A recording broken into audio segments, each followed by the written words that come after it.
Isang mapagpalang umaga po sa bawat isa. Sa lahat po ng mga kaisang dako ng itong bansang ito, isang mapagpalang umaga po.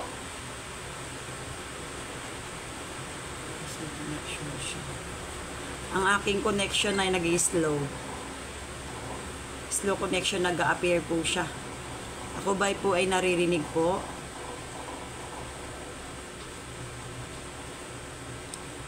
Purihin ang Panginoon po sa bawat isa sa atin. Isang magpapalang umaga ulit sa inyo. Dahil maulan po dito, ako po ay dito po ako ay naka-airing ngayon sa nasa Valenzuela po ako. Under po ako ng Pastora Never po. Ako po ay dating workers po ng Taiwan. Sige po, bago tayo magpaumpisa, awitan muna natin ang ating Diyos na buhay. Papurihan muna natin siya. Yun, nag-slow connection ulit siya. Papurihan natin muna ang ating Diyos. Awitan muna natin siya. Ang sabi po dito sa awit, ang pangako. Sige po, pwede nyo po akong sabayan. Pagpapaawit po, sabi po dito, ang pangako. Hallelujah, hallelujah, hallelujah. Sige po, sabi po sa awit, pangako nyo'y, hallelujah, hallelujah. Ang pangako. Diba po, pasensya na po at nag-ano din yung aking connection din, no? Nag-a-appear siya, nag-slow connection. Panginoon, lumalapit ang puso kong nag-iisa, kayo ang aking pag-asa. Panginoon, Panginoong tugon sa aking dalangin, tapat kailan pa man aking kapayapaan. Pangako nyo'y aking panghahawakan. Yes, Lord, hallelujah. Pangako nyo ang tangi kong sandigan. Pangako nyo'y tapat, magpakailanman ako ay di iiwan. Upababayaan man, pangako nyo'y aking panghahawakan. Mula po sa umpisa, pangako, Panganooy lumalapit, sa inyo ang puso kong nag-iisa, kayo ang aking pag-asa. Panginooy tugon, Panginoong tugon sa aking dalangin, tapat kailan pa man aking kapayapaan. Pangako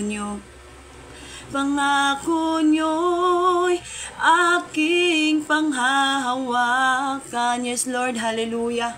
Pangako nyo ang tangi kong sandigan.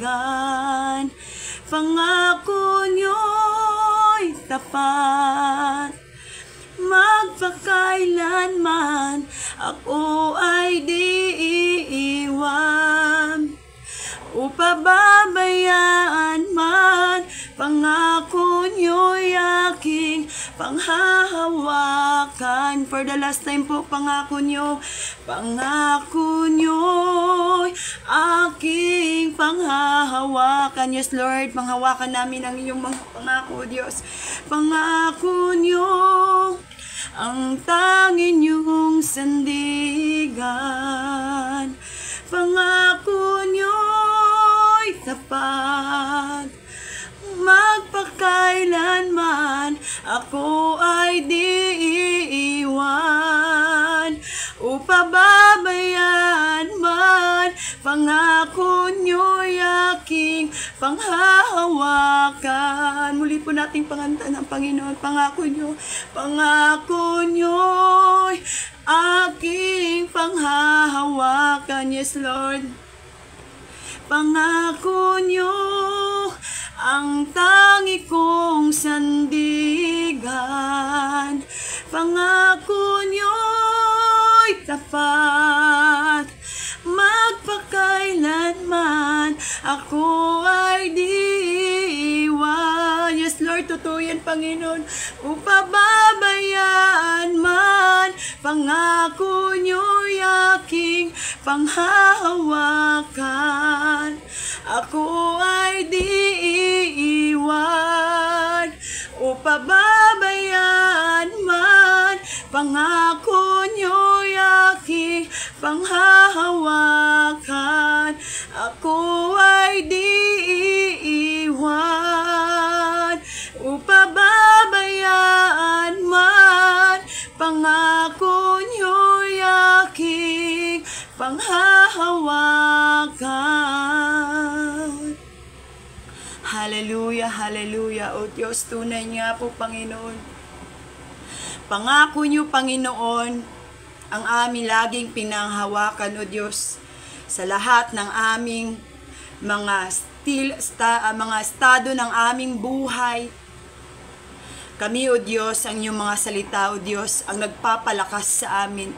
Yun ang lagi naming pinanghahawakan, Panginoon. Kaya kahit anumang nangyari sa buhay namin, o Diyos, kami patuloy nakakapaglingkod sa inyo.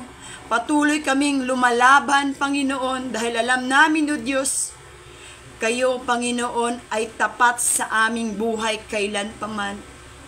Bagamat kami, o Diyos, hindi kami na gano'n nagtapat sa inyo, pero kayo, o Diyos, ay laging nagtatapat sa amin kailanman. Hindi nyo kami iniwan. Hindi nyo kami pinabayaan, Panginoon. Kayo'y laging nariyan sa aming buhay. Kayo'y laging nandyan sa inyong pangako. Tapat kayo kailanpaman. Hindi nyo kami iniiwan. Kaya, Panginoon, salamat sa inyong dakilang pag-ibig. Salamat sa inyong malaking puso sa inyong mga anak. Kahit paulit-ulit man kami, Panginoon, nagkakasala sa inyo, paulit-ulit din kayong niyakap kami, Panginoon. At paulit-ulit nyo kaming nire-restore, Panginoon, para palakasin dahil sa inyong pag-ibig na malaking pag-ibig nyo sa amin, Panginoon. Kaya maraming salamat sa inyo. Salamat, Panginoon. Salamat, O Diyos. Pinupuri kayo namin, Panginoon, sa umagang ito, Panginoon. Hallelujah. Lord, wini-welcome namin ang iyong banal na spirito sa umagang ito na patuloy kayo ang pumapagitna, Panginoon, sa morning devotion na ito, na kayo ang patuloy, Panginoon, nagpapala sa devotion na ito, Panginoon, sa umagang ito, sa everyday na devotion na ito, Panginoon, umabot na po siya sa 8 years, Panginoon. Nakita namin, O Diyos, ang inyong pagsama, Panginoon, dahil tapat kayo, Panginoon, sa bawat isa, Panginoon, sa inyong mga ginagamit, O Diyos, sa pagtatayo dito, Panginoon, maghayag sa inyong mga salita upang kayo'y maparangalan, Panginoon. Salamat, Panginoon. Lord, lumalapit kami sa inyo. Kung may nakita kayo, Panginoon, na puso, Panginoon, na hindi nakakalugod sa inyo, Lord, linisin niyo po ang bawat isa sa amin, Panginoon, upang malaya kami makapagpuri, makapagpasalamat sa inyo, makapagpakinig sa inyong mga salita, Panginoon, upang kami ay palakasin, O Diyos.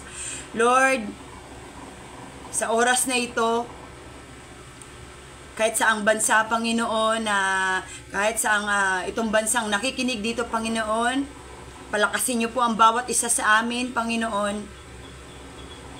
Lord, dalangin ko rin po, O Diyos, itago niyo po ako sa inyong likuran, Panginoon, na kayo lamang, O Diyos, ang makikita, Panginoon, na kayo lamang, O Diyos, ang mapaparangalan. Hallelujah. At abutin niyo, Panginoon, ang bawat isa sa amin, O Diyos, sa mga oras din na ito. Mangusap kayo, Panginoon, at sa mga susunod pa, Panginoon, na mamaya na manood ng live, mangusap kayo. At ipaalala niyo po sa amin, lahat, Panginoon, na tapat kayo kailan pa man. Kayo ang Diyos na hindi nagbabago, Diyos na tapat at di marunong mang-iwan. Kaya sa umagang ito, Panginoon, dinadakila ko kayo, Panginoon, dinadakila kayo namin, pinapasalamatan sa kalakasan sa umagang ito, sa aming buhay, dahil ang aming buhay ay nagmumula lamang sa inyo, ang aming hininga ay nagmumula lamang sa inyo, wala nang iba. Kayo ang naglikas sa amin, kaya O Diyos, pinupuri ka namin, pinapasalamatan, sa pangalan ni Jesus, Amen. Good morning po ulit sa inyo, sa bawat isa. Ako po pala si Rosemary Bagtong Likigan po, at kilala po ako dyan sa Taiwan na Bagtong. Magpapatotoo lang po muna ako bago tayo magbulay-bulay po sa salita ng Panginoon. Konti lang po, alam ko marami po ako maibahagi sa inyo na ginawa ng Diyos sa buhay ko simula po ako'y naglingkod.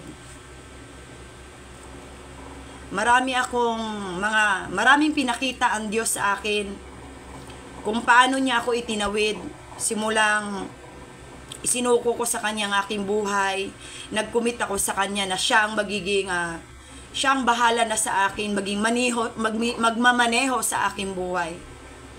Ako po ay worker po noon ng Pastor Paul Masaredo, nila Pastora Never po Masaredo, pamilyang Masaredo. 2015 po ako'y napadpad ng Taiwan. Ako'y nakarinig po talaga sa Mindanao pa lang po dahil may biyanan po ang aking kapatid na Christian. Nanay po siya ng pastor, asawa din po siya ng pastor, doon po kami nangupahan. Nung aking anak po, ako po kasi ay, bago dumating ako ng Taiwan, ako po ay single mom. 7 taon halos po akong single mom, bago po ako nagkaroon ng isang pamilya. Ninais ko po talaga, nung bago pa lang ako, nasa Mindanao pa lang ako at nag-apply din talaga ako na sa abroad, bago ko bumalik ng Taiwan, dumalo ako ng isang gawain kasi nahiya na ako. Sige na, dalo ka na, nahiya ako. Ngayon, pinagtiyagaan ako noon na sasama. Sabi ko, sige po.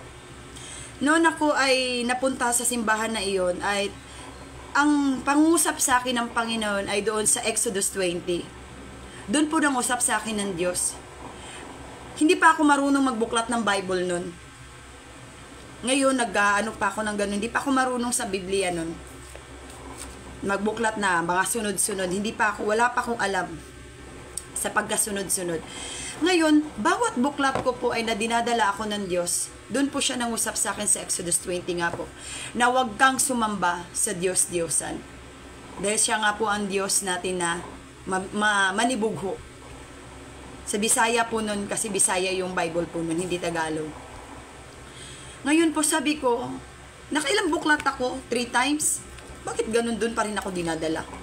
Sabi ko, Lord, noon nag-decide ako, Panginoon, kung ito ba yung nais mo sa akin, sige. Kayo ang bahala sa akin. Pangunahan niyo po ako. Kung ako may makapunta ng abroad, hindi ko pa po alam ang Taiwan nun. Kasi pupunta pa po abroad. Dapat Saudi po ako kasi nga yung domestic helper sana po ako doon. Ngayon po ay pagbalik ko nga po sa Manila at napunta po ako doon, nagkaroon po ako na may narinig nga po ako, sinabi na ko, itong batang to, may tsura ka, mag-ingat ka. Nagkaroon po ako ng takot. Ngayon, actually yung aking passport doon, hinayaan ko na lang po siya doon sa agency na yun kasi sila po yung namasahe. Ngayon, may kaibigan naman po ako doon sa Maynila at may kaibigan din po ako dati, that time sa DFA, na ka-dormmate ko nga po dati. Sabi ko, tatay kasi ang tawag ko doon, tay, Actually, yung aking kaya ako nakabalik ng Maynila dahil po dito, dahil po ay dapat ganun nga, doon ako mapupunta. Pero umalis ako, binantaan ako ng aking dating agency na ganun nga, hindi nga ako makakuha na ng, ano ba yun, ng NBI dahil po ay, yung humawak nga daw po ay nandun. Sabi ko, sige, subukan ko, Panginoon. Sabi ko, subukan ko, Lord, na kukuha. Kung talaga bang sabi ko, Panginoon, kayo pong bahala sa akin. Kasi ayaw ko doon, natakot ako.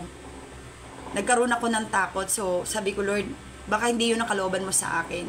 Ngayon, nagpipray ako. Maraming, bago talaga ako napunta ng tayo, marami din ako mga pagsubok sa buhay dyan sa Maynila pa lang, pag-a-apply.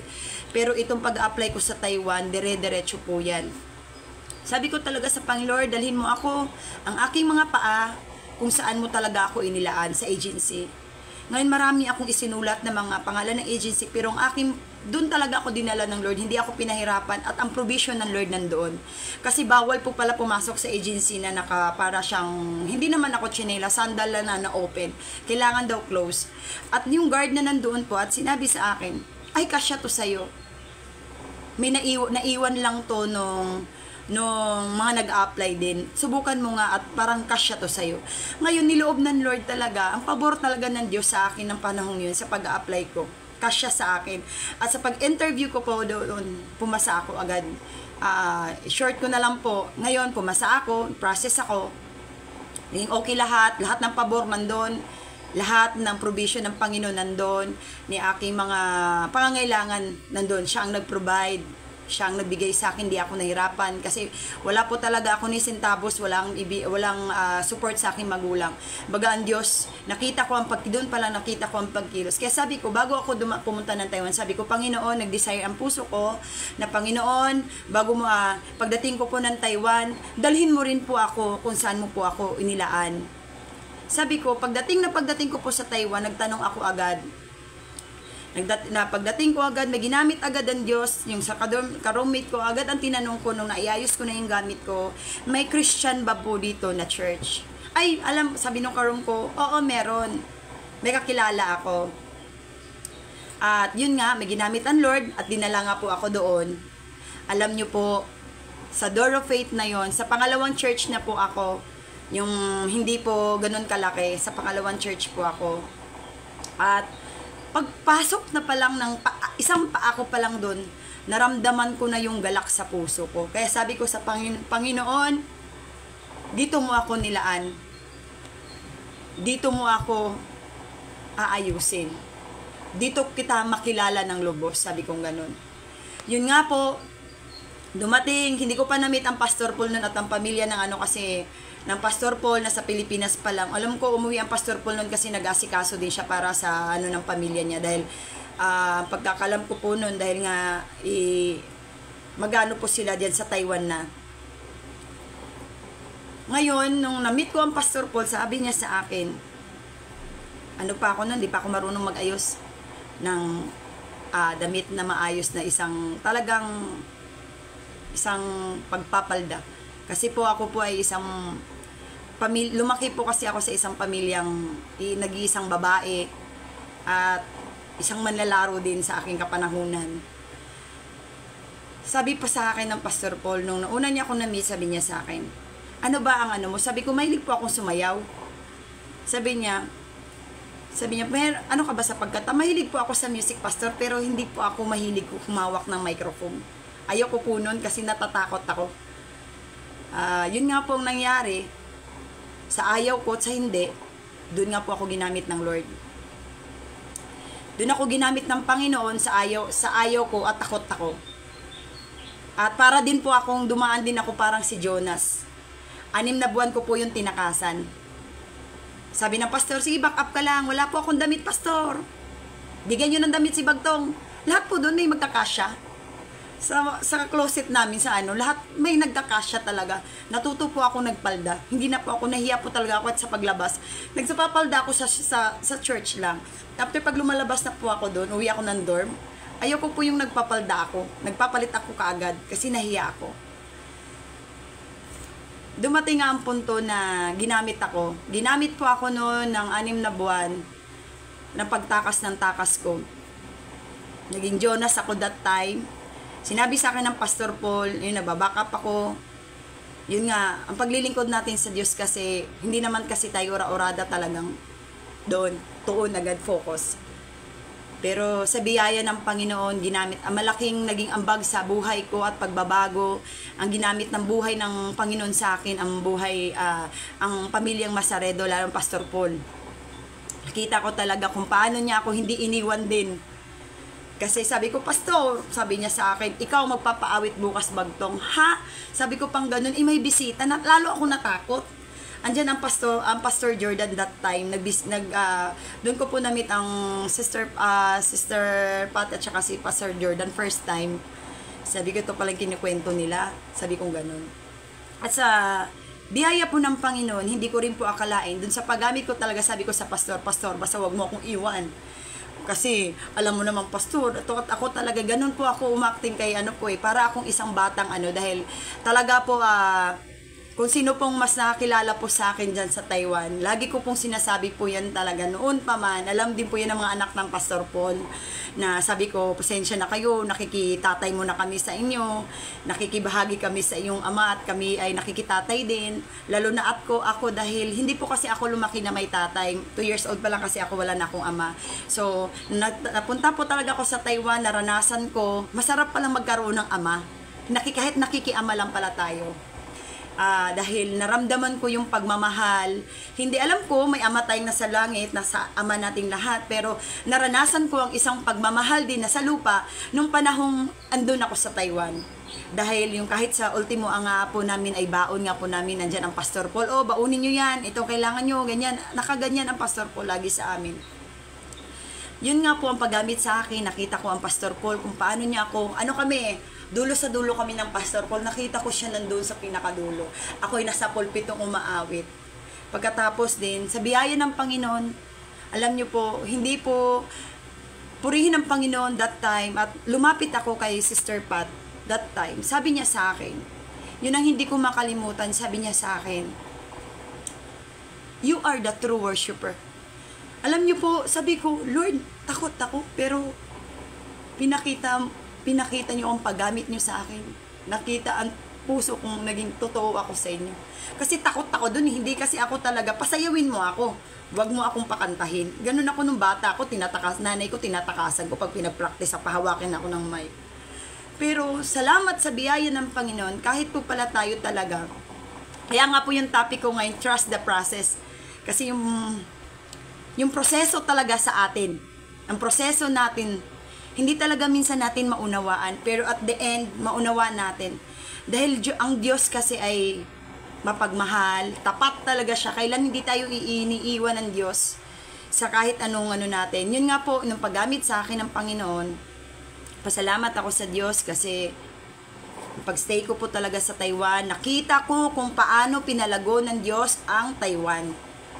Nakita ko kung paano din ako ginamit ng Lord, yung taong noong nagnasang baguhin. Doon ako, yung Taiwan, yung Dalyaw na yan, diyan talaga ako minold.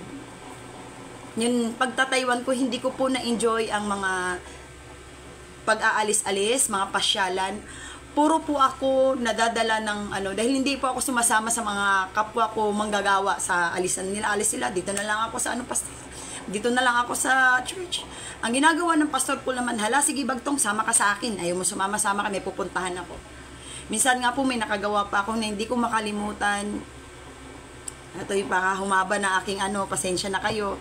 At ako lang po talaga ay masaya ako na malaking pribileyo sa akin na nag-share talaga ako sa inyo kung paano ako binago ng Diyos dyan sa Taiwan yan, sa Dalyaw na yan, kung paano ako naging nanindigan sa Panginoon na hanggang ngayon, hanggang sa dahil alam nyo po, nung dumating pa nga sa punto na hindi ko makalimutan na pumunta pa kami doon sa bundok kila Pastora Gina po, napapauwi kami, suka ko ng suka dahil busog ako. Ang daanan po ko din ay paikot-ikot. Natatawa po ako sa Pastor Paul, ay sasabihin niya sa akin, bagtong, buksan ko na ba ang pinto? Bubuksan lang po ng Pastor Paul po yun, ang pinto, para lang po ay sumuka ako. Hindi ko, yun, minsan alam nyo, dumarating sa akin na yung mga karanasan ko sa Taiwan, ngayon nandito na ako sa Pilipinas. Kasi 2017, matagal na po akong wala sa Taiwan. Nakita ko pa hanggang ngayon, salamat sa biyaya ng Diyos, sa mga nakapaligid sa akin, na ginagamit ng Panginoon sa akin para ako'y makapagpatuloy sa Panginoon hanggang ako'y nag-aral ngayon ng Bible School Extension. Ako din po kasi ang unang, nagnasa ako nung una po noon na sabi ko, Lord, ako rin kaya makapag-aral din kasi sa lahat po ng workers ng Pastor Paul, ako po yung unang tumira sa tahanan dyan sa sentro. Nag-stay po ako niyan January, up to April po ako nag-stay kasi nag-apply nga po ako. Pero hindi po ako pinabalik ng Diyos. Binago niya yung aking mga plano. Binago niya po. Kaya, napakabuti ng Lord kasi kung ano po yung hiningi talaga natin, hindi po yun kinakalimutan ng Panginoon. Kung ano yung taon na sinabi natin na ito gusto kong ganito, Panginoon. Kasi talaga, honestly lang po, ang gusto ko talaga noon paman, bago ako nagkaroon ng pagnanasa, nung sabi ko, ako kaya Lord, mag-aral din kaya ako ng Bible School? Sabi kong ganun. Ang sabi ko talaga noon, Lord, gusto ko magkaroon ng isang buong pamilya at gusto ko magkaroon ng dagdag na anak. At naalala ko nga po ang Pastor Paul noon, akala ko lagi po ako, kasi ako pasaway po talaga ako doon. Minsan po bago po ako ay magpa-practice, naka-jersey pa po ako. Kasi nga po ako ay hindi nga po ako ganun sa pananamit na babaeng babae. Tumatakbo ako para akong batang nakakita yung tatay ko, nakita ko dun sa harapan, Nandyan na dumating yung sasakyan, takbo muna ako sa likod kasi yung likod namin ng kwarto nga po namin ay nasa pulpito. Takbo ako para lang magbihis kasi tatawagin kami, Bagtong halika, gaganunin ako. Kasi nga tayo ay isang nga po, hindi naman tayo ay forget na tayo ay sinabi ng kasi proseso pa rin tayo eh. Hanggang ngayon, proseso pa rin tayo. Sa paglilingkod natin, kala natin malago na tayo, hindi po. Proseso pa rin tayo. Lahat pa rin tayo ay nasa proseso pa rin. Dumadaan pa rin po tayo. Kaya, sabi ko nga po ay, nitong pag-aaral ko din ng Bible School, sa biyaya din ng Panginoon, nangusap ang Panginoon sa akin sa pamamagitan ng aking panaginip. Ang laki po ng sulat doon, Bible School, sa taas po ng sentro. Nangamba ako, sabi ko, uy, first, po yun, pagpasok po ng June, bago po yun ang kasal ng Ate Dali. Ngayon, sabi ko po ng ganun, naku, sabi ko, Lord, hindi pwede kasi ako lang mag-isa. Sabi ko, short ko na lang po. Sinabi ko sa Panginoon, nagsabi din po ako sa kasal ni Ate Dali, may nangyari din po sa akin. May nangyari po sa akin na isang matinding pagsubok sa buhay ko. Kasi sabi ko, mahirap naman yun, Lord. Tapos ngayon, alam nyo, kumilos ang kaaway. Kasi alam ng kaaway, nandun ang pagdadalawang isip ko. Kumilos ang kaaway, gusto niyang nakawin ang buhay na hindi siya ang nagbigay. Dumating sa punto, bago po ako sinagot ng Panginoon, nagkaroon po ako ng isang matinding battle sa buhay ko. Matinding hamon sa buhay ko na nakipagbaka ako sa buhay ko dahil nagkaroon ako ng food allergy. Siguro yung may nakarinig na nito na nakwentuhan ko sa pagpaka, ito po ay isi-share ko na po sa inyo kung paano ako'y tinawid ng Panginoon. Kasi alam ko, pupunta pa ako sa ospital, sabi ko sa Panginoon, Panginoon, kung darating na pupunta pa ako sa ospital, hindi na ako aabot.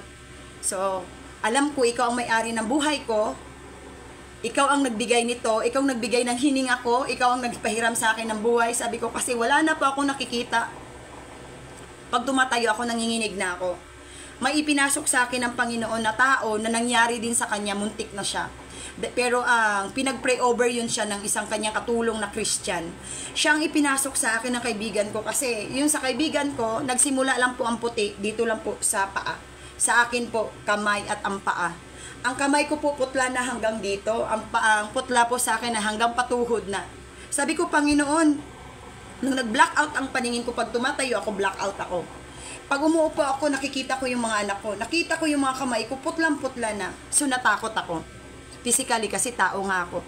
Pero dahil alam ko may Diyos akong may-ari ng buhay ko, hindi niya ako doon ako sumandal. Hindi ako humakmang sa pagpunta sa ospital dahil alam ko, di na ako aabot ng ospital. Ang ginawa ko, nanalangin ako ng nanalangin, pray ako ng pray, hiningi ko yung buhay ko dahil alam ko maliit pa mga anak ko. Dahil ako full-time mom ako ngayon, kita ko yung mga anak ko maliliit pa. Pag umupo ako, umiiyak ako, Lord, maliit na yung mga anak ko, wag mo munang, hindi ako takot mawala, hindi ako takot na hindi ako takot umuwi sa iyo dahil alam ko nagpatuloy ako sa inyo. Alam ko yung puso ko, nagpatuloy ako sa inyo. Alam mo, kilala mo ako. Pero Lord, hingin ko muna yung buhay ko para sa mga anak ko kasi kailangan pa nila ako. Ngayon nga po, yun, itinawid ako ng Panginoon. Ginigising ko pa yung anak ko kasi apat lang kami sa bahay talaga. Wala kami ibang kasama kundi kami lang mag-ina. Kasi nga asawa ko nga na po ngayon ay nasa Taiwan. Tinutulugan pa ako ng anak ko. Sabi ko, anak, hindi maganda to. Bilis, mag-ano ka doon. Mag-init ka ng init na tubig kasi lamig na lamig ako. Kuhanin mo yung luya doon kasi dati kasi nag-search din po kung luya nakakatulong po yun, may allergy tayo. Luya po, iinom ako. Sabi ko ganun, bilisan mo, mag-ano ka doon kasi nanginginig na ako, ganun na ako. Hindi ko na gumaganon ako. Nag-ano na yung tit ko, pati tit ko, gumaganon ako. Ashley, gumaganon na ako. Sabi ko, Panginoon, ikaw may-ari ng buhay ko, blackout na ako, umuupo.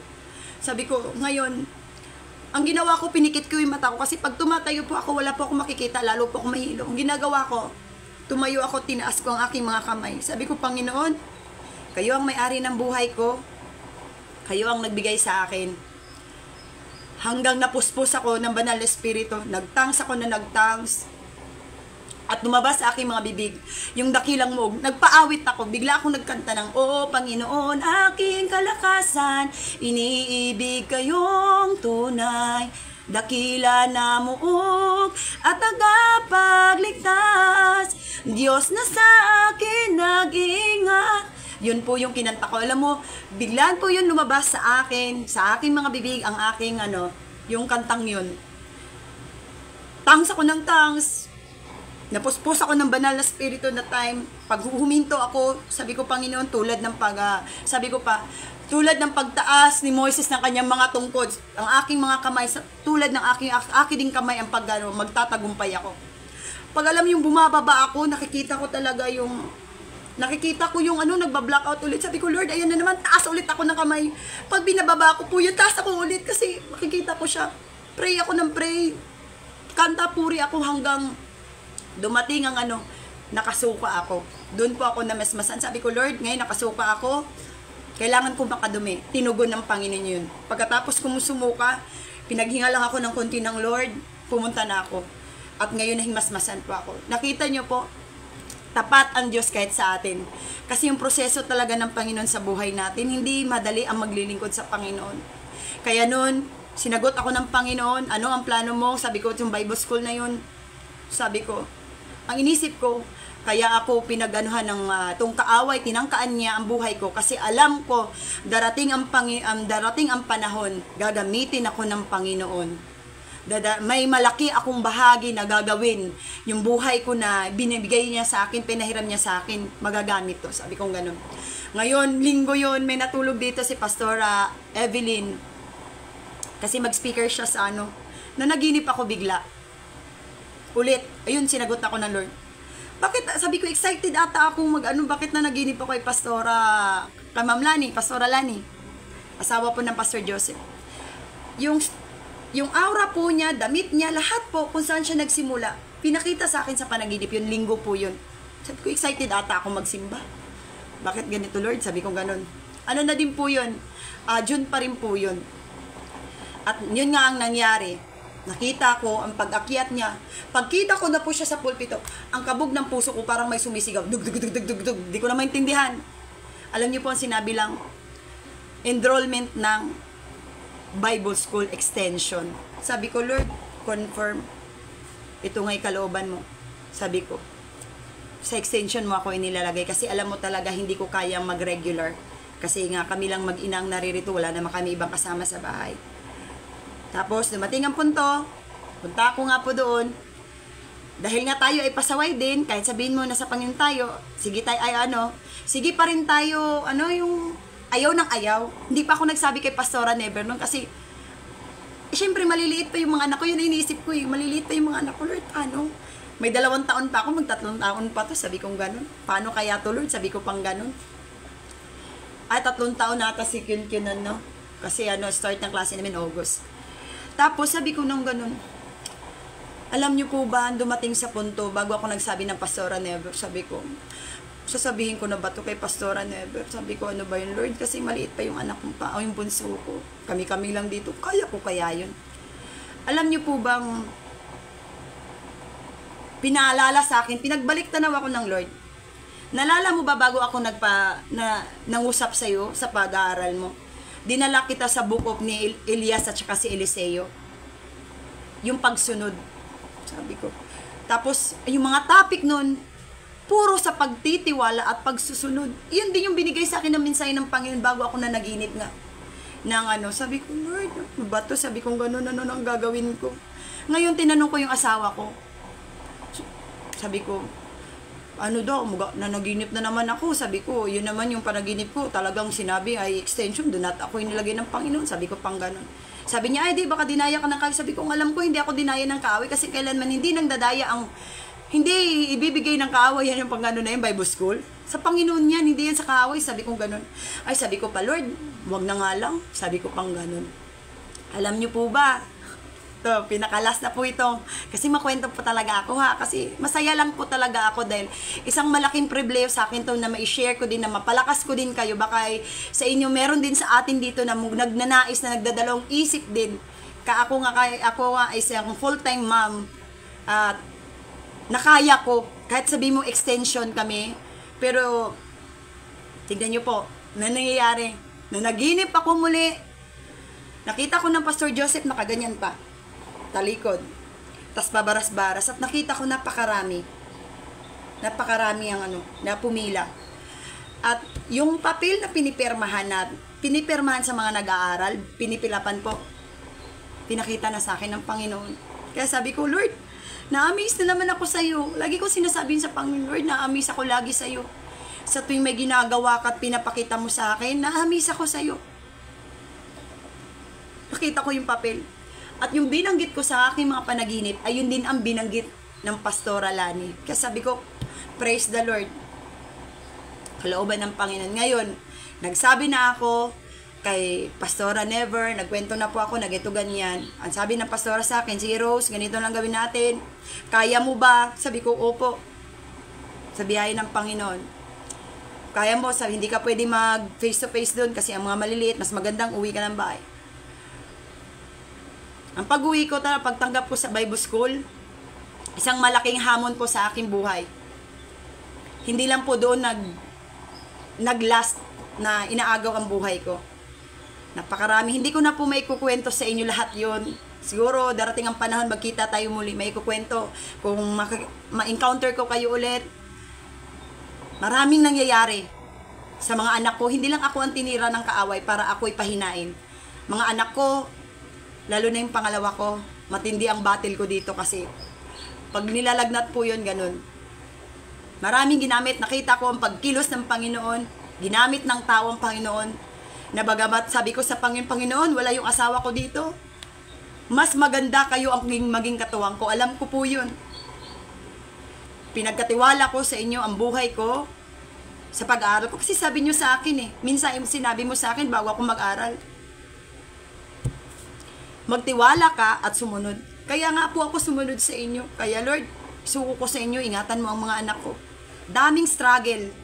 Hanggang ngayon po, ang daming struggle. Hindi lang po sa aking pamilyang binuo, pati po sa aking pamilya sa Mindanao.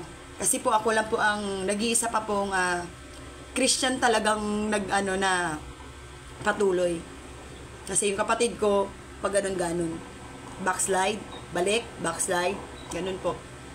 May isa akong kapatid na sabihan ng Panginoon, tinugod din ako ng Panginoon, sabi ko na ibalik siya. Yun nga po, salamat sa Panginoon dahil ang nakita ko sa Taiwan, ng pagkilos ng Diyos, hanggang ngayon, ipinakita sa akin ng Panginoon. Ganun po kabuti ang Diyos sa atin. Napakabuti ng Panginoon sa atin. Kaya manatili lang tayo sa Kanya. Huwag tayong umalis sa Kanya. Okay lang na manghina. Pero ilagay natin sa isip at puso natin, manghina man ako, Lord. Huwag mo akong hayaan na malayo sa inyo. Hilain niyo po ako. Yun kasi lagi kong panalangin.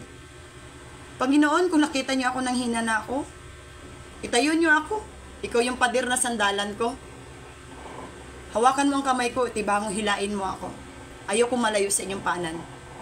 Yun po yung lagi kong panalangin. Kahit hanggang ngayon, nag-aaral ako, sabi ko, Panginoon, tulungan mo ako na ma-divide ko ang aking pagiging ina, pagiging anak ko sa'yo, paglilingkod ko sa'yo, pag-aaral ko sa'yo. Napakatapat ng Diyos.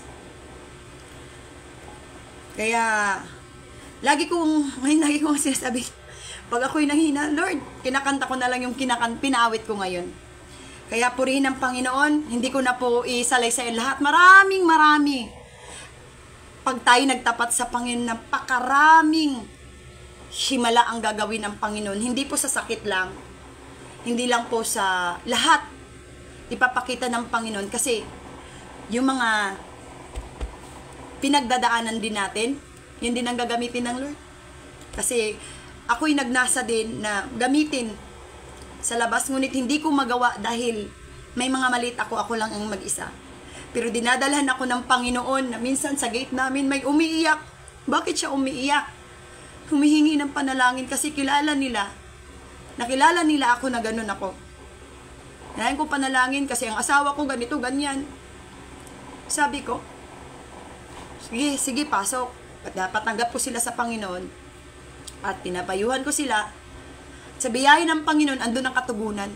Alam nyo, tayo mga naglilingkod, nagtapat tayo sa Panginoon, isang pagpapala tayo sa iba. Kaya, lagi ko nga sa sarili, sabi ko, ako kasi na-involved na ako sa eskwelahan. Sabi ko, Lord, ang pagkataong ito, gusto ko maging pagpapala ako sa iba at hindi magiging katisuran. Nangyayari yung mga bagay na yun. Dahil dumating sa punto, yung bago pa lang may nangyari dito sa amin sa eskwela, may isang bata akong pinagpipray na tumambling, halos iniikot ang katawan niya at tumamaan dito. Nakita ko ang kapangyarihan ng Diyos. Tumakbo ako na sa ang layo ng tinakbo ko, kala ko kakilala ko, tapos nakita ko dalaga pa. Sa katunugunan ng Panginoon, i-short ko na lang po. Pinagpipray ko yun kasi yun ang sabi sa akin ng Panginoon, humakbang ka. Ipag-pray mo yung batang yun. Nakita nga po ng mga guro doon, may isang guro pa na sa ambulance, sabi. At meron isa doon na isang kananay ko na malapit siya sa ambulance kasi sinabi sa akin ng Panginoon, humakbang ka. Pray ko yung bata kasi pag hawak ko palang nagre-rebuke na ako kasi ayaw nila na may lumalapit na tao kasi hindi daw makahinga. Gumagano na ang mata. Naninigas na ang mga kamay. Sabi ko, Lord, anong gagawin ko? Hindi ako dahil pinaano ng mga teacher, sabi ko ganun. Nang pag-akyat sa ambulance, sinundan ko po, sabi ko sa teacher, Ma'am, pwede ko bang ipagpipray yung bata? Kasi nakuha ko yung pangalan nun ng bata dahil ako ang inutusan. Pinicturean ko yung bata, umakyat ako doon. Hindi rin ako pinahirapan ng Lord na kung sino yung kapatid nito, na hinatid niya, nakuha ko agad. Pag nakinig po talaga tayo sa Panginoon, yung conviction ng Holy Spirit sa atin, tuturo niya sa atin kung anong tama. Kasi ang paa ko, iniisip ko, dito. Pero yung puso ko at ang isang paa ko sa left side, doon pala yung batang hinatid niya. Ngayon, nakuha ko ang pangalan at pinagpipray ko. Sabi sa akin ng isang kananay, purihin ang Panginoon sa araw na yun kasi naramdaman nila ang kapangyarihan ng Diyos. Dahil doon sa sasakyan, sa paikot ng ambulance na yun, sabi niya sa akin, Mami, press, kasi president nga po ako nila sa kananayan, press. Lumayo ako sa ambulance kasi hindi ko maintindihan ang aking mga paa, sabi niya. May gumagapang na ang balahibo ko umakyat sa ulo ko, hindi ko kinaya. Nung habang nagpipray ako, gusto niya sana lumapit sa akin dun sa may ambulance. Kasi yung teacher na yun, hindi ko alam kung Christian din, pero nakita ko ang pagkakaisa namin ng guro. At nakita ko yung tugon ng Diyos bago ako bumaba. Tumingin sa akin yung bata na lang ganun. Sabi ko sa bata, daliging dalaga, Be, wag kang matulog. At alam ko yun, tinugon na ako ng Diyos kasi ganun din ang mata. Pag nakita ko ng okay na yung anak ko, pag sa convulsion noon. Nasa pray ako ng pray, pag nakaganon ng ganun, maya-maya niya nakakasukan na yung anak ko. Ganun din yung nakita kong mata, nakaganon siya sa akin. Kaya sabi ko, wag kang matulog. Kaya salamat sa Panginoon at napahaba na atang aking kwento. Ito'y magbulay-bulay na po tayo. Next time na lang tayo magkukwento. Basta ang sabi ko po, napakabuti ng Diyos. Nung panahon nasa Taiwan ako, diyan po ako na-imold sa pamilyang Masaredo po. Ginamit ang buhay ng Pastor Paul at ang kanyang mga pamilya. Hindi ko na po maisa-isa sa inyo kung paano kami ganyan, kasi alam ko marami kayong maririnig ngayon na isang patotoo. Pero salamat sa Panginoon dahil isang malaking pribilehyo sa akin. First time ko pong humarap sa camera. Ayaw ko po ng camera. Kasi nung ginamit po ako, pinatayo ako doon ng Pastor Rick, ng Kuya Rick doon, doon sa kanila lugar. Ay, salamat sa Panginoon. Sabi ko, hey, salamat Lord. Ayoko ng camera, parang hindi ako, pero first time ko pong humarap dito. Sige po, at maraming salamat, Panginoon. Yung muna natin ating, papasalamat tayo bago natin pagbubulayan ng salita ng Diyos. Hindi ko na po, hindi ko na po tayo mag-uusap sa, dahil mahaba na po yung oras, baka may mga pasok na po ang iba. Alam ko po, dahil kanyang iba-ibang lugar ito, hindi ko alam kung anong oras sa iba. Pero, si biyaya ng Panginoon, lahat po tayo itatawid ng Diyos. Kahit anuman ang ating mga hakbangin, ang ating mga pagsubok, may kanya-kanya tayong pagsubok sa buhay, pero alam ko tapat ang Diyos, kailanman hindi tayo iwanan nun. Purihin ka aming Ama, tapat kailan paman sa aming buhay. Salamat o Diyos sa inyo. Lord, lumalapit kami sa inyo at dalangin namin, Panginoon, ang inyong banal na Espiritu na pumagit na sa amin sa mga oras na ito upang pagbulay-bulayan ang inyong mga salita.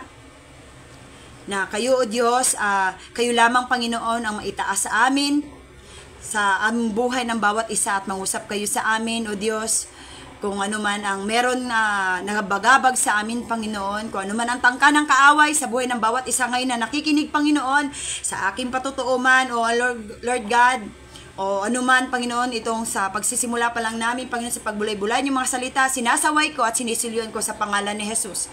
Wala kang karapatan sa bawat isa sa amin, dahil kami ay anak ng Diyos, siya ang may-ari sa amin, wala kang karapatan sa bawat isa. Kaya Lord, kayo lamang o Diyos, itago niyo po ako sa inyong likuran, Panginoon, na kayo lamang, Panginoon, ang maparangalan sa aking buhay. Kayo lamang, Panginoon, ang masambit sa aking mga labi at sa aking mga bibig. Kayo o Diyos, ang maitaas sa bawat isa sa amin. Na itong salitang ito, Panginoon, at ito'y magiging kalakasan sa bawat isa sa amin.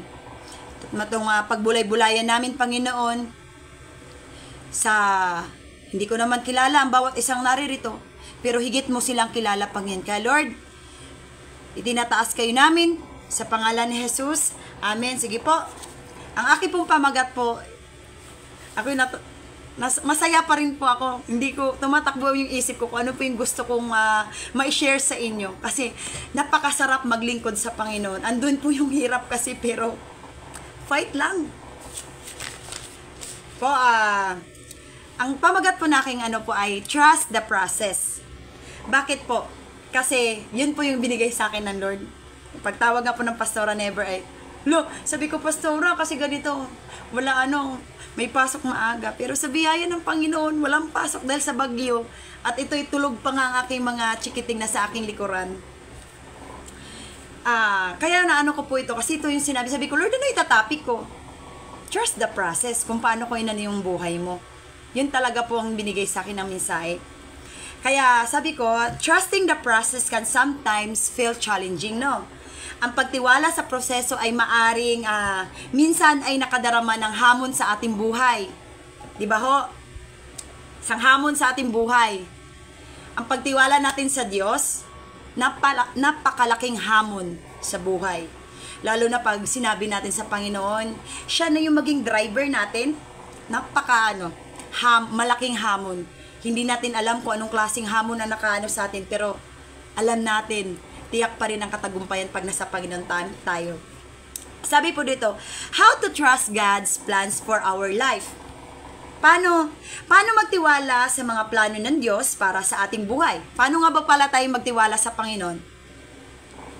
Paano po tayo magtiwala? Makipagbukasan po tayo. Itong verse na to na binigay ng Lord, natutuwa ako. Sabi ko, alam ng lahat to. Nakakatuwa ang Panginoon nung pagtawag talaga ng aking Pastora Never ay bumangon ako bigla. Kasi sinabi sa akin ng Panginoon, trust the process. Dire-diretso na ako nagsusulat. Kaya tignan niyo ang Panginoon, di ba po? Ganon ang Diyos sa atin. Kahit anong gawing plano natin, pag isinuko natin yung buhay, hindi po yun. Lalo pag sinabi natin, kalooban mo ang mangyari sa buhay natin. Paano nga ba tayo magtiwala sa Panginoon? Paano magtiwala sa plano ng Diyos sa ating buhay? Makipagbukasan po tayo sa Proverbs or sa Kawikaan po. sinabi po dito sa Proverbs, sa English muna at bago ko basahin po sa Tagalog po. Sabi po dito sa Proverbs chapter 3, verse 5 to 6, ang sinabi, "Trust in the Lord with all your heart, and lay not on your own understanding. In all your ways, submit to Him, and He will make your paths straight." Sige, sa Tagalog naman po. Sabi dito, magtiwala ka ng buong puso sa Panginoon at huwag kang manalig sa inyong sariling karunungan. Alalahan mo ang Panginoon sa lahat ng inyong ginagawa at ituturo niya sa iyo ang tamang landas. Amen. Purihin ang Panginoon. Totoo yun, di ba? Tayo ay, alam ko lahat po tayo ay mananampalatayang narito. Kalimitan po dito kung meron mang na lahat po tayo naririto na tayo ay nagsuko sa Panginoon. Tulad na nga lang po, ihambing po natin din po si Joseph the Dreamer. Paano nga ba din po siya? Nakita niyo po ang kanyang katayuan. Paano siya nagtiwala sa Diyos? Paano siya nagtiwala sa proseso ng buhay niya? Di ba po si Joseph nga po ay, story ko na lang po, hindi ko na po papabuklat kung ano man kasi mataas na po yung oras natin.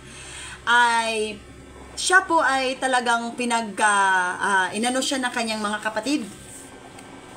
Ginawa sa kanya. Binenta siya. Binenta siya at nagawa siyang alipin sa Ehipto. At napagbintangan pa sa asawa ng hari na si Potiphar. Di ba po, nung na yon, pero nakita nyo ang pagtiwala natin, ang pagtiwala ni Joseph the Dreamer. Kilala po kasi sa Joseph the Dreamer si Jose, na kahit nandun siya, pero nakita, andun lahat ng pabor ng Lord. Kasi pag tayo nagtiwala sa Panginoon ng buong puso, kahit gumewang-gewang yung buhay natin, andun lahat, andun pa rin yung provision ng Panginoon at pag-iingat niya sa atin. Minsan, di natin naunawaan, pero sabi ko nga po, at the end, mabuti ang Diyos, pinapaunawa niya lahat sa atin. Kung bakit nangyari yun? Kasi kahit di naman ako, sabi ko nga sa inyo, sa pagtatayuan ko, grabe, nagpatawad ako ng at sinabi sa akin mismo ng Panginoon, iningatan kita noon, hanggang ngayon, kaya magpatawad ka. Kaya bago ako umuwi ng Taiwan, nagkaroon ako ng kapayapaan sa puso ng taong may balak na hindi maganda sa akin, pero hindi indun ang pag-iingat ng Panginoon. Kasi nung ako'y musmus pa lang, sabi ko nga sa Panginoon, sabi ko pa noon, kahit hindi pa ako ay nakakilala sa Lord, ng ganun talaga, ay sabi ko talaga sa Panginoon, nang pagkaano ko, sabi ko, Lord, gisingin mo ako kung talagang may gagawin na naman yung taong yun sa akin. Pero nakita ko, kung tayo nagtiwala ng buong puso sa Diyos, hindi tayo bibiguin. Yun lang po ang isang masasabi ko. Manatili tayo sa proseso ng Diyos. Kasi alam ko, sa bawat isa sa atin, hindi pwedeng magkaparehas tayo or meron man magkahawig-hawig, pero may kanya-kanya tayong battle sa buhay.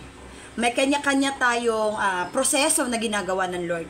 Diba? Tulad nga po ng isang sanggol, sabi ko nga po nung ako'y tumayo, noon sa tulad lang po tayo ng isang sanggol, hindi po tayo ura-urada na iayos ang buhay natin, na lumaki kaagad na tulad ng ganito, tayo ay dumaan din sa proseso. Paglabas ng puwerta ng ina, numulat ang mata, tapos hindi pa makaaninag, bubuklat-buklat ang mga kamay, hanggang tayo ay marunong ng mag-ingay-ingay, hanggang gagapang, ganyan po.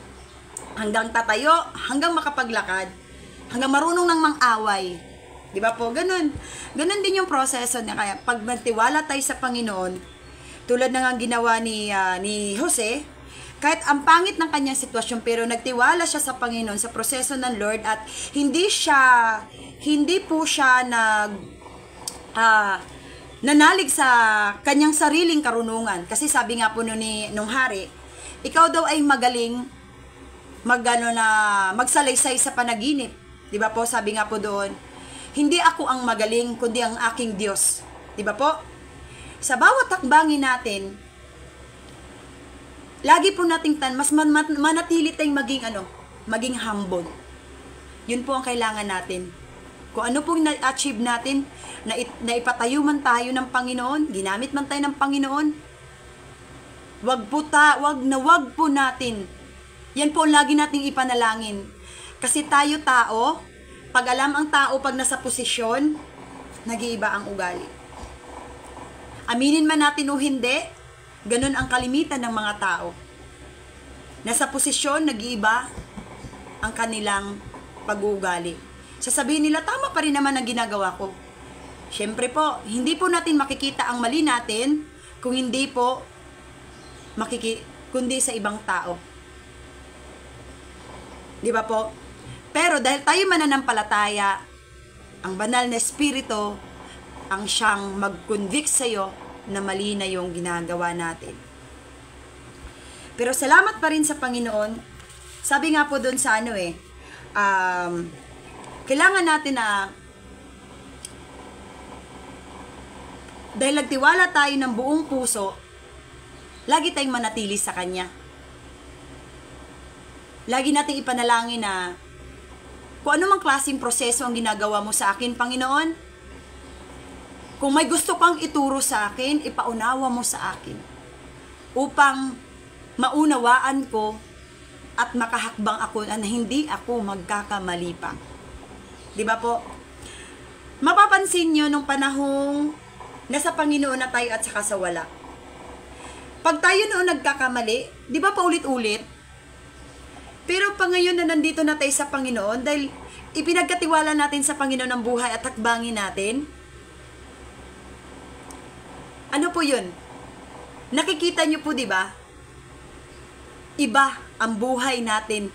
Dadaan tayo sa pagsubok, oo. Hindi tayo exempted, tayo mga Kristiyano. Walang exempted sa atin ni isa. Sakit man yan, o anong klase man na pagsubok. Kasi yung pagsubok na yun din yun ang ginagamit ng Lord para sa atin na makikita tayo kung talaga bang tayo'y kaya na tayong manindigan para sa Kanya. Na siya ay maparangalan sa buhay natin. Diyan din makikita kung tayo ay lumago sa ating pananampalataya. Kaya diba, tignan mo si Jose, hindi niya sinisi. Hindi niya sinisi ang mga kapatid niya na nagtakot ang mga kapatid niya, baka mamaya pag mamatay na ang kanyang yung kanyang magulang na si Jacob, na sila ay gawin ng ni Jose, di ba? Sabi ni Jose, ang Diyos ang naglagay sa kanya. Pangit man ang sitwasyon, pero nandun yon ang pag-iingat ng Lord dahil nagtiwala siya ng buong puso sa Panginoon. Kaya kahit pangit ang kanyang sitwasyon, nagtiwala siya, hindi siya nagkaroon ng sama ng loob sa proseso ng Lord nang ginawa sa kanya. Kasi, naging hari siya, naging siya dun, di ba? Hindi siya naging hari. Naging mataas ang kanyang katungkulan. Siya yung nag-manage sa yung sa taggutom ng panahon ng taggutom sa pitong taggutom at 7 kasaganaan, di ba po that time siya yung naging doon, siya ang napili din ng hari kasi bakit nga ba maghahanap pa siya ng tao, nandiyan naman siya nga po ang inilagay ng hari. Bukod nga lang po doon ay hindi siya ni mapapalitan yung singsing ng pantatag ibinigay nga po ng hari. Kaya di ba po nakikita talaga natin na kung tayo ay manatiling magtiwala ng buong puso, trust in the Lord with all your heart and lean not on your own understanding, in all your ways submit to Him. Pagkatiwala po natin lahat. Huwag tayong manalig sa ating sariling kahit sabihin mo pang magaling na ako. Ganun yung tao. Alam ko naman lahat yan, hindi ko na kailangan makinig pa. Huwag pong ganun. Kasi manatili po tayo sa buhay natin na isama natin ang Diyos kahit saan man. Hirap man yan o sagana sa buhay natin. Kasaganaha, masaya man yan o kalungkutan. Isama natin ang Diyos. Kasi mas mabuti ang plano niya kaysa plano natin. Ito po, alam niyo din po ito. Second verse ko. Sabi nga po dito, why we need trust to God process? Bakit kailangan nating magtiwala sa proseso ng Diyos? Kasi, Ano po? Alam ng Diyos ang lahat ng pinagdadaanan natin na mismong sandaling ito. Alam ng Diyos, kung sino man ang naririto, alam niya. Alam ng Diyos ang pinagdadaanan ko din. Pero sa biyaya ng Lord, na kaya ko pong humarap sa inyo in the first time, kung humarap sa camera, na kaya ko din na humarap sa inyo kahit sa likod ng aking buhay, marami akong pagsubok. Lalo na sa, may mga problema kami sa family, na alam ko, ang Diyos lang ang makakapagpigil. Kahit ako hindi ko kayang pigilin nun, ang Diyos lang ang makapagpigil. Alam niya mismo ang sandaling ito ang lahat ng mapagsubok natin at lahat ng pagdadaanan pa natin sa mga hinaharap o sa mga sumusunod. Alam niya ang pinakamahusay o pinakamainam, pinakamabuting paraan para sa atin. Basta manatili tayong magtiwala ng buong puso sa Kanya. Huwag tayong manalig. Di pa po? Dito po sa Jeremias 29:11, alam ko masikat na verse din to. Sabi po, for I know the plans I have for you, declares the Lord, plans to prosper you and not to harm you. Ano po yun? To harm you. Diba? Plans to give you hope and a future. Dito po, basahin ko sa Tagalog. Jeremias. Pasensya na po kayo kung tayo ay natagalan na. Ako ay pasensya na at first time. Dahil masaya lang ang puso ko na babahagi ko talaga sa inyo ang kabutihan ng Panginoon. Sabi po dito, alam ko ang paano ko tutuparin ang plano ko para sa kabutihan nyo at hindi sa, to harm nyo, kasamaan nyo at plano para bigyan ko kayo ng pag-asa. Plans to give, you hope, plano sa pag-asa at mabuting kinabukasan. Diba po? At mabuting kinabukasan. Walang ibang hinahangad ang Diyos sa atin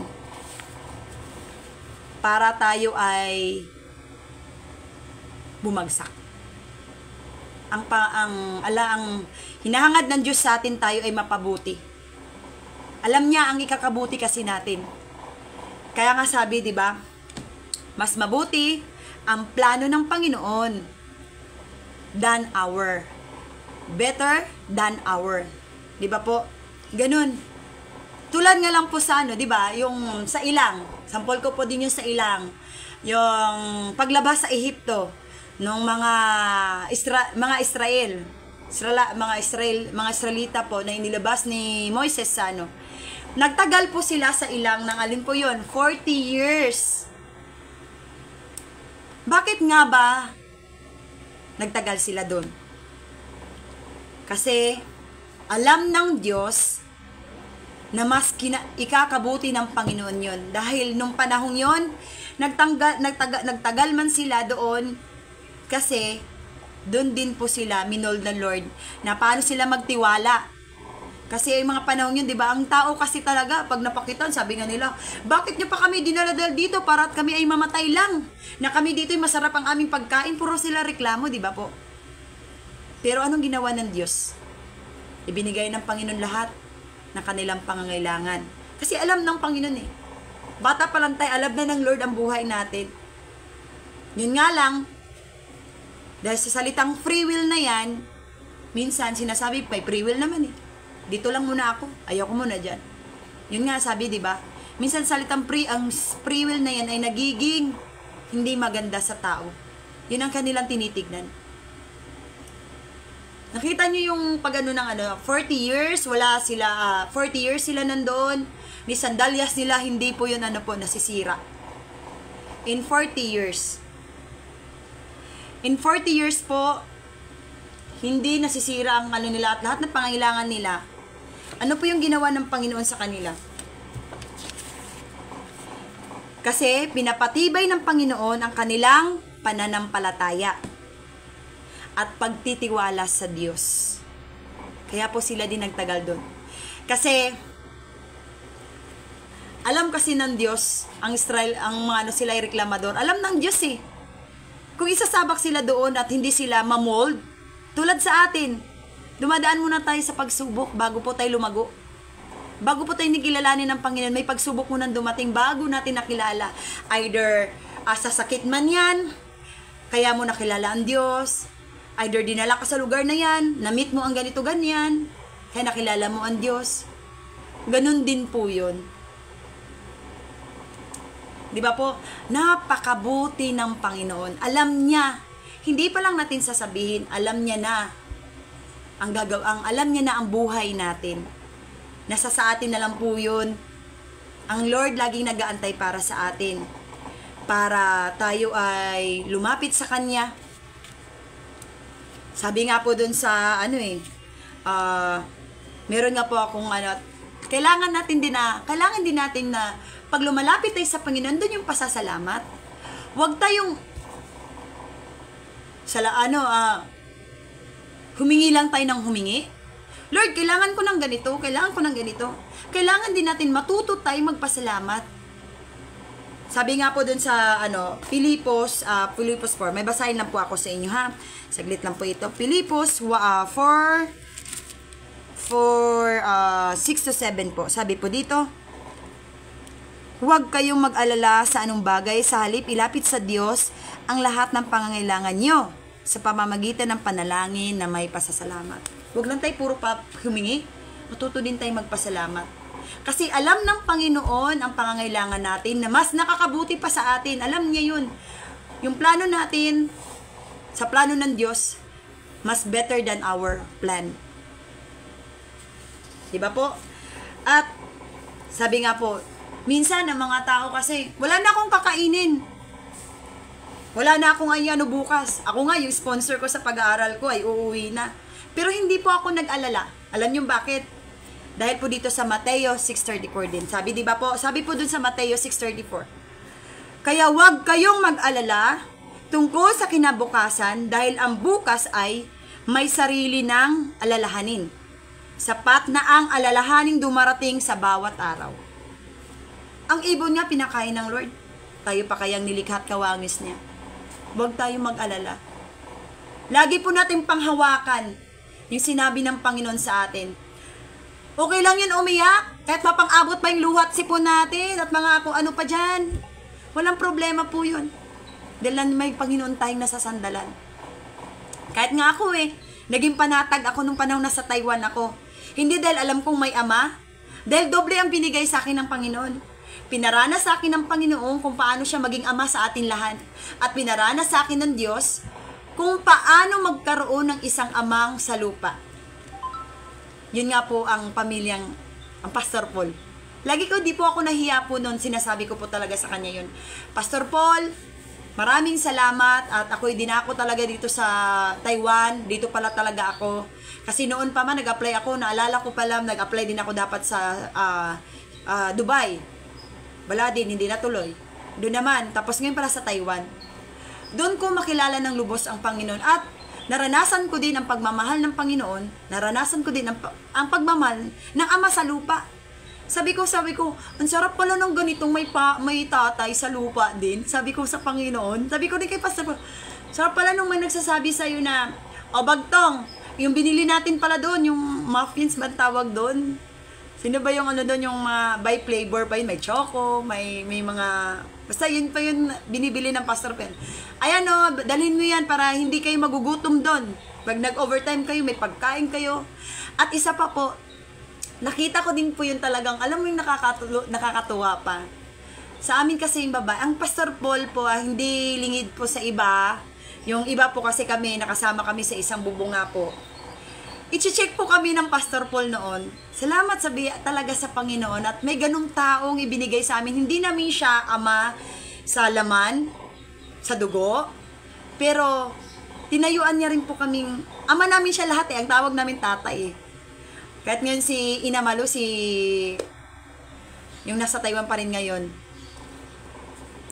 At sabi ko nga, Pastor, abay, nakita kita dun sa kwarto namin, naaninagan kita.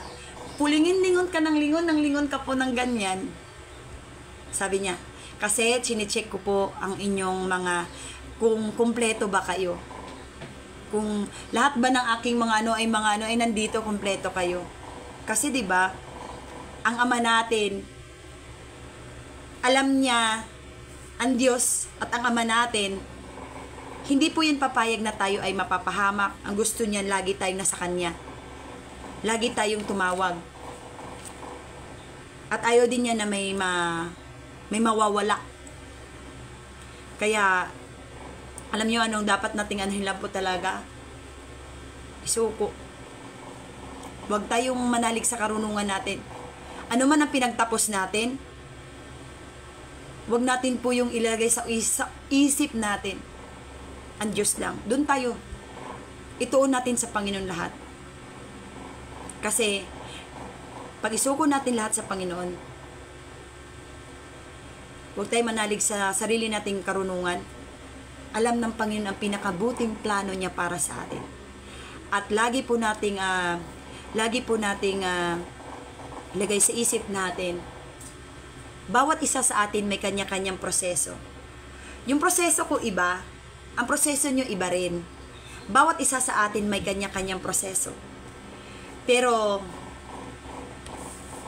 ang alam ko lang, para sa akin, dahil alam ko may Diyos sa akong sinasandalan. May Ama tayong tapat kailan pa man at di tayo iniiwan. Alam niya ang pinakamainam para sa atin. Kung ano ang sinimulan niya sa atin, magtatagumpay tayo. Sabi nga po dito sa Filipos 1:6. Basahin ko po sa inyo. Kung ano po yung sinimulan ng Diyos sa atin, tayo nagsuko na sa Panginoon, pangit man yan ang maging sitwasyon, go lang. Malaya tayong umiyak, andyan ang Panginoon, lagi natin iano sa Panginoon, Lord. Pag humina ako, sige, hawakan mo lang ako, wag mo lang akong hayaan malayo sa inyo. Ganun lang po. Ako alam ko hindi ako magaling. Sabi ko sa sarili ko, Lord, hindi ako magaling. Nagtagumpay lang ako dahil sa inyong biyaya at habag, sa inyong tulong sa akin. Wag po natin yan sa isip natin, nagtagumpay ako sa sarili kong karunungan, wag. Lagi po natin ilagay sa puso at nasain natin ang Panginoon. Kahit anong mangyari, siya pa rin. Pagkos, lagi natin yan sa Panginoon. Lord, kung humaharap man ako sa mga ito, tago mo ako. Ikaw na lang po ang makikita. Ganun po ako.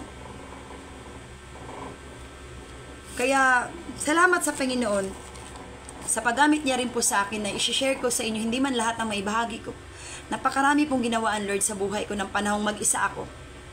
Nawala yung asawa ko. Ito yung yung battle ko para sa kasi ang kaaway, wala siyang ibang gagawin para sa atin para tayo hilain pababa. The more tayo sumusunod sa ating Ama, the more din ang pagsubok sa atin. Lahat po yun hindi exempted tayo, di ba po? Kasi alam ko, before po talaga nanaginip din po ako mga ilang buwan na po nakalipas. Nakita ko po din po ang, sabi sa panaginip ko, nakita ko ang pagbalik ng Panginoon. Sabi ng mga tao, hindi kasi kumilala yun. Takot na takot. Tayo po ba, takot po ba tayo? Pag bumalik ang Panginoon, handa po ba tayo? Kasi, ang pagbalik talaga ng Panginoon, di ba po? Tayo nga po ay imimit sa itaas. Siya magsusundo mismo sa atin. Sa panaginip ko, sabi sa akin ng babae, takot na takot siya. Hala! Andyan na ang Panginoon! Gumanon pa siya. Sabi ko, Tapos nakita ko yung mga pangyayaring ng tubig, mula sa lupa, bumulwak ng malaki. Sagising ako bigla. Pagbalik din ng Panginoon. Sabi ko, Lord, malapit na pala talaga ang pagbalik mo. Sabi ko, Lord, bakit mo ako, nanaginip ako sa inyo ng ganito? Bakit pinakita nyo sa akin to? Alam nyo, dinala ako sa Zephanias. Pag mabasa po, hindi ko na po babasahin sa inyo ang nakasulat dyan sa Zephanias po. Pag mabasa nyo po yan, malalaman nyo po. Yun ang binigay sa akin na minsay. Yun po yung mangyayari sa pagbalik ng Lord. Lalo na sa, pag nakuha niya na yun, pag nakuha niya na yung sa kanya. Kasi ayaw ng Lord, kukunin niya muna tayo. Kaya bago mangyari yun, na ganun ang mga sitwasyon, ang pagbalik ng Lord. Kaya nasahin po natin na huwag tayong sa ating sariling karunungan na ngayon na malapit na ang pagbalik ng Diyos. Nasain natin sa puso natin, paulit-ulit ko po ito, nasain po natin sa puso natin, huwag tayong manalig sa sarili nating karunungan dahil ang Diyos, alam niya ang ikakabuti ng bawat isa sa atin. Dahil kung ano man ang sinimulan ng Panginoon sa buhay natin, ay yun din ang tatapusin ng Panginoon. Kung paano tayo sinimulan na baguhin, proseso ng Lord sa atin, kung ano man yung proseso ng Lord sa bawat isa sa atin, manalangin tayo, Lord, mahirap man yan o masaya. Lord, ano ba? May tuturo ka na naman ba sa akin? Lord, ituro nyo sa akin, ipaunawan nyo sa akin para hindi po ako magkamali sa aking pasya. Kasi sabi nga po dito, sa Pilipos 1:6. Sa Pilipos chapter 1, verse 6 po.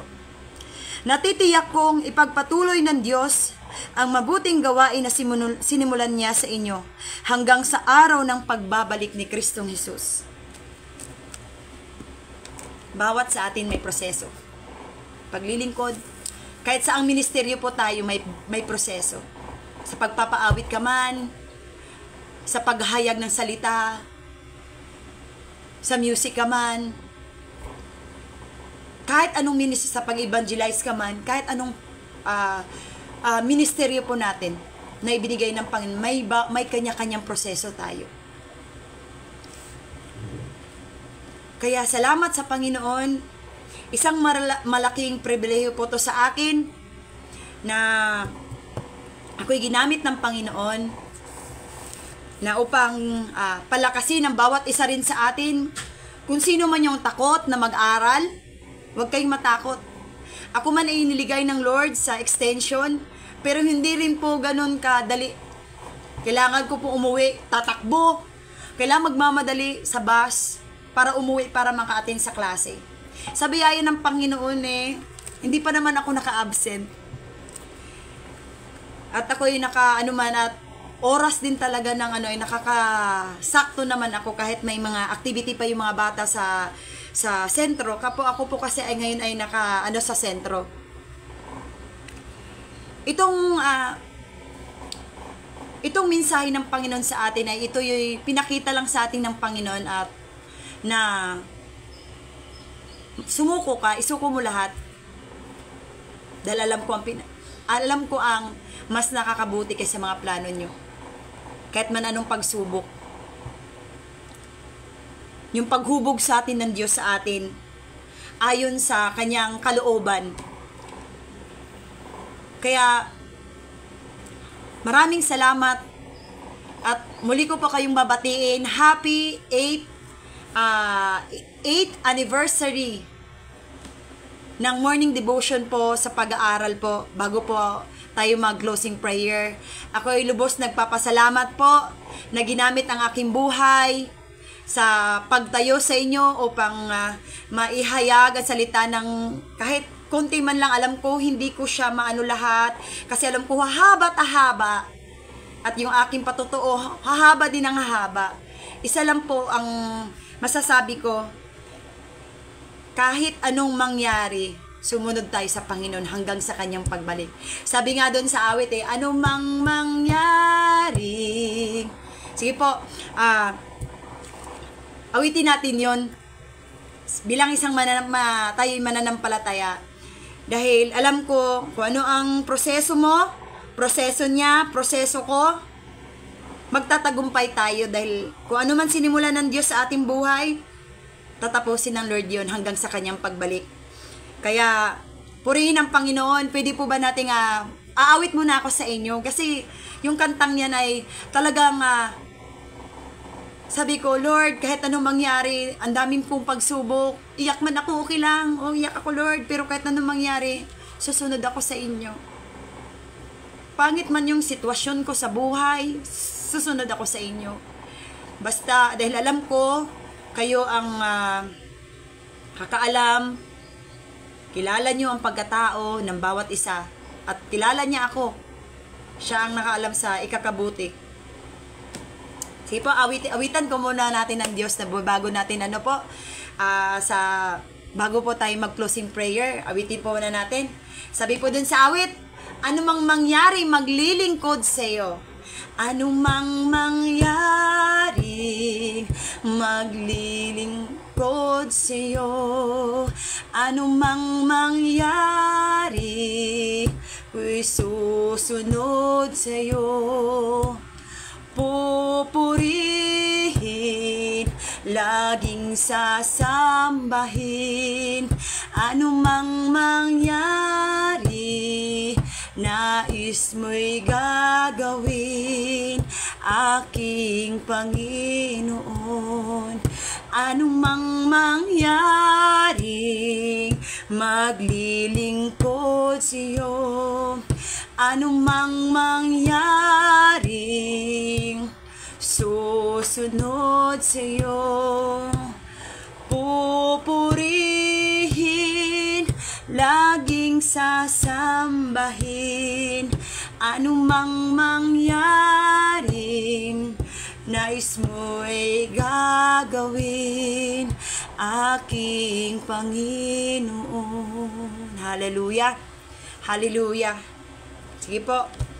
Salamat sa inyo, Diyos, sa inyong mga salita, Panginoon. Aming Diyos na tapat at hindi nagbabago.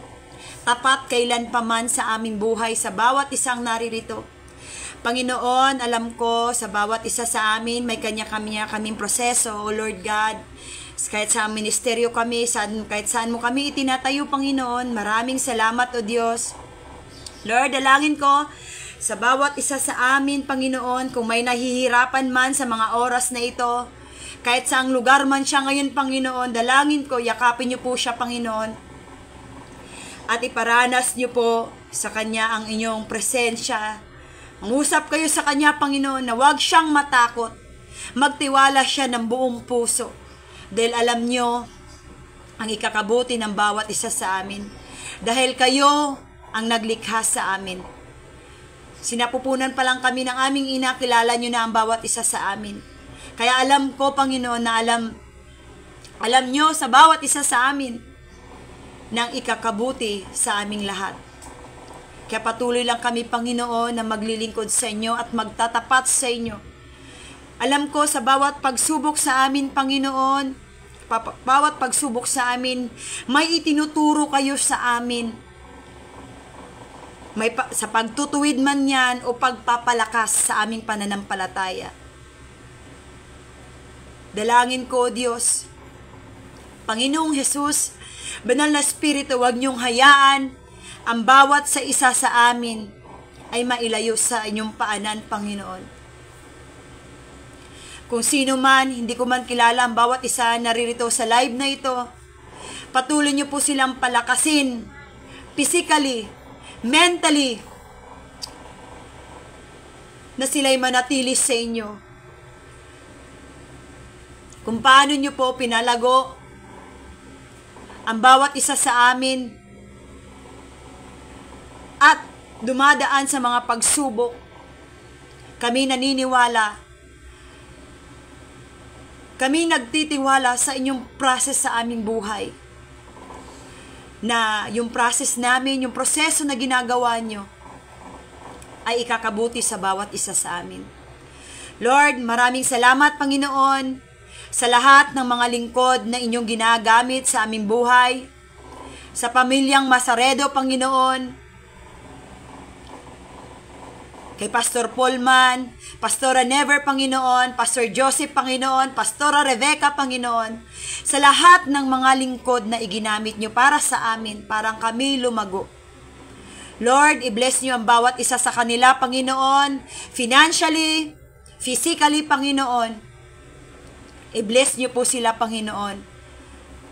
Nakaragdagan din sa kanilang buhay, Panginoon, upang marami pa, Panginoong, maabot na kaluluwa, O Diyos.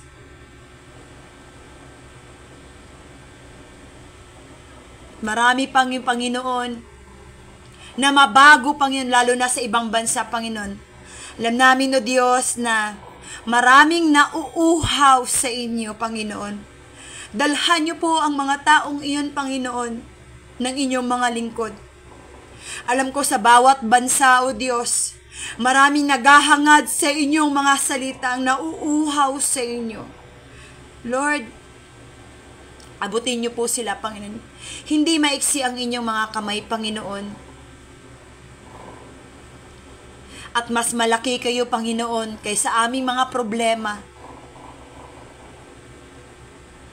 Kaya Lord, dalangin ko sa lahat ng naririto sa live na ito, kalakasan, Panginoon, manatili, Panginoon, kahit anumang mangyari.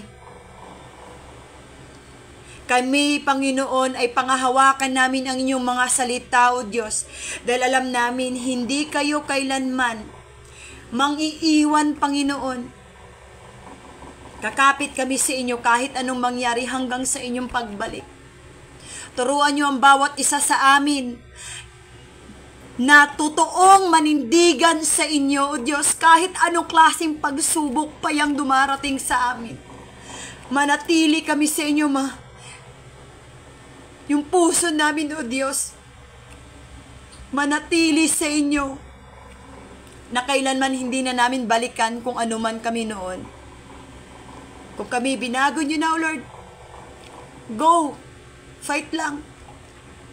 Sabi nga po, di ba sa ano natin, ang tema ngayon, Panginoon, go, believe, and experience. Salamat, O Diyos. Isang malaking kagalakan po, O Diyos, sa akin. Ako iyong ginamit, Panginoon, upang maparangalan kayo, O Diyos. Salamat, Panginoon. Dahil alam ko, Panginoon, kung wala kayo sa buhay namin, hindi namin kakayanin. Apart from you, Lord God, we cannot do nothing, O God. Apart from you, God. Kahit ano pang katayuan namin sa buhay, marangyaman o katalinuhan man, Panginoon, kung wala kayo sa buhay namin, wala kaming magagawa, O God. Kaya, Panginoon, salamat, O Diyos, sa oras na ito, kalakasan at pinagkaloob niyo po.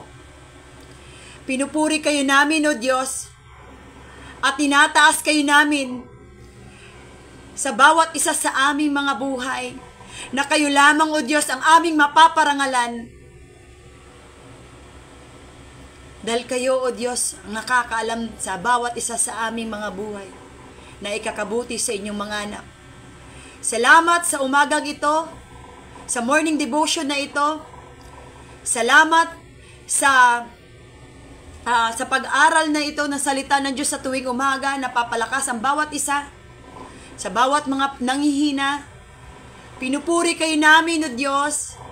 Pinapasalamatan ng buong puso, O Diyos, na sa iyo lang namin maibabalik ang papuri at pasasalamat sa pangalan ni Jesus, sa pangalan ni Jesus. Ang lahat po ng magsasabi ng anak ng Diyos ay Amen. Muli ko pong babatiin muli, happy 8th anniversary, at salamat po sa buhay ng bawat isang naririto. God bless us all po. Bye po.